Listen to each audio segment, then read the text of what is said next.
audience member, even a child, can give you some good, in fact, children are actually quite useful to give you some good feedback because it's for different audiences, what audience you're trying to do.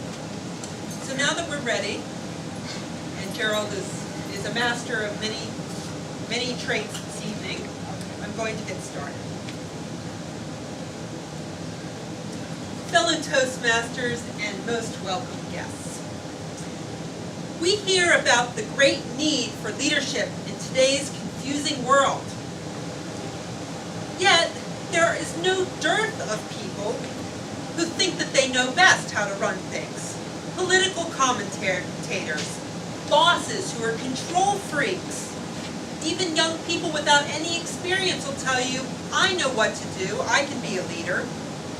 Today, I'd like to discuss what I believe to be the real scarcity, service-oriented leadership. First, I will define the term, then I'll explain its value, and then give you an example of how to develop your own potential for service-oriented leadership. A man named Robert Greenleaf developed this concept way back in 1970 in an essay called Servant as Leader. His definition went as follows. The servant leader is servant first. It begins with a natural feeling that one wants to serve first. Then, conscious choice brings one to aspire to lead. This person is sharply different from one who is leader first, perhaps because of the need to assuage to pursue an unusual power drive or to acquire material possessions. That was his definition of a servant leader. In Toastmasters, we associate service-oriented leaders with team leaders. You might be more familiar with that term. And in Toastmasters, there's a handout that goes with this module. They contrast the team leader with the authoritarian leader. So I'll pass that around so you'll have some notes. You don't have to be writing things down. So pass those around. I have another one in case we run out. Toastmaster says, today's leaders serve their team members. They, and this is the team leaders, encourage participating rather than controlling everything. They facilitate rather than discourage communication. They facilitate problem solving rather than making all the decisions themselves. They tolerate rather than punish mistakes. They help team members grow rather than discourage growth. And they persuade people rather than telling people what to do. Service-oriented leaders sound wonderful and good, but how does that really work in meeting the challenges of today's world? That's always the question when you bring up service-oriented leadership. Today's world is demanding because of several reasons. One, we have access to more information than ever before. Customers, shareholders, and other accountable parties are demanding more and more from workers and managers. They're also providing less and less time, less and less resources in which to perform those demanding tasks. In addition to the stress that we all feel because of this, the economic and work climate can change even more quickly than ever before. One might wonder how service-oriented leadership that focuses on the human being can competitively address these almost inhuman demands. Even though we have more information, we don't always have the ability to process it. By using a managerial style that makes the most of our brains, very good processors, leaders can bring out the best in the workers for that particular goal, their particular work.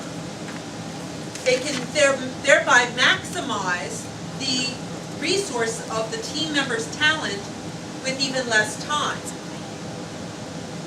Now, a service-oriented leader, a team leader that is knowledgeable will know his team well enough, or her team well enough, to cut down on duplication of effort, while nurturing the synergy, which is where you get a lot of extra resources. You save time through synergy with people working together on a common goal with a sense of shared ownership and team pride.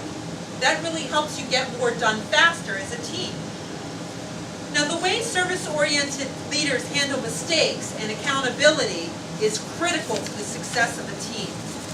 The human-centered model plans in advance because with humans, you inevitably have mistakes. Even with authoritarian leaders, mistakes are inevitable. But team leaders minimize disruption by facilitating communication so they can find out about those mistakes. They promote problem solving so they can tackle any errors that come up. And they can keep a positive attitude so that they stay on track with the overall goal instead of focusing on who's to blame. So let's look at an example of how you can apply these skills for service-oriented leadership in a familiar setting. Imagine that you have been designated the leader of a 4-person team to plan the 60th anniversary for your Toastmasters club. Something familiar to those of us in this club. Everyone is enthusiastic and has lots of ideas for the event. However, between planning meetings, very little seems to get accomplished. An authoritarian leader might get discouraged and start making all the decisions, embarrassing people in a mean way. Why didn't you do this? Or try to do everything themselves. The service-oriented leader, on the other hand, would ask herself, what does the team need in order to get more accomplished?